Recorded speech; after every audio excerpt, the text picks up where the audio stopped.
તમારી અંતરાત્મા પૂછજો, દરેક અહીં બેઠેલા તમામ લોકો તમામ ભક્તો, એક ભક્ત બાકી નહીં, તમારી અંતરાત્મામાં એવું પૂછો જાતે કે ખરેખરમાં હું ભક્તિ કરવા લાયક ખરો? બધાને કહું છું, જવાબ તો હાલો. અહીં શરમ રાખશો તો મેં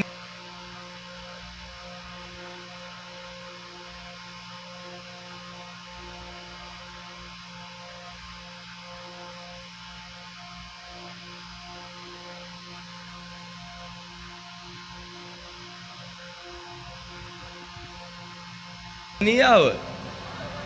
પૂછો તમારી અંતરાત્મા, દીકરાઓ પૂછો,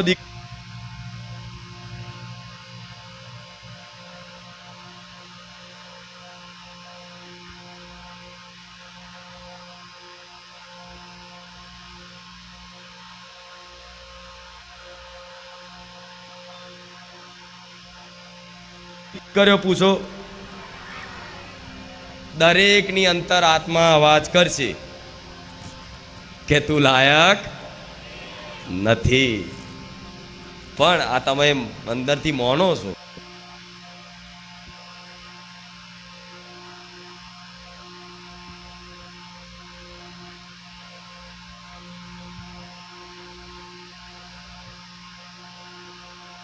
ભાવ રાખો છો કે હું માં લાયક નહીં ભક્તિ કરવા માટે, પણ છતાંય માં હું તારો છું.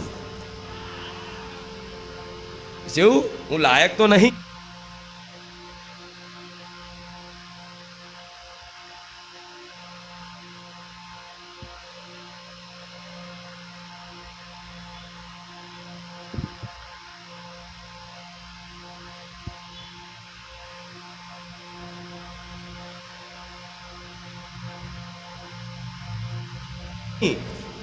ભક્તિ કરવા માટે તો જેટલા નિયમ જીવનમાં પાળવા પડે, જેટલા સંયમતા જેટલી રાખવી પડે, ઘણું બધું છે, બરોબર. નિયમથી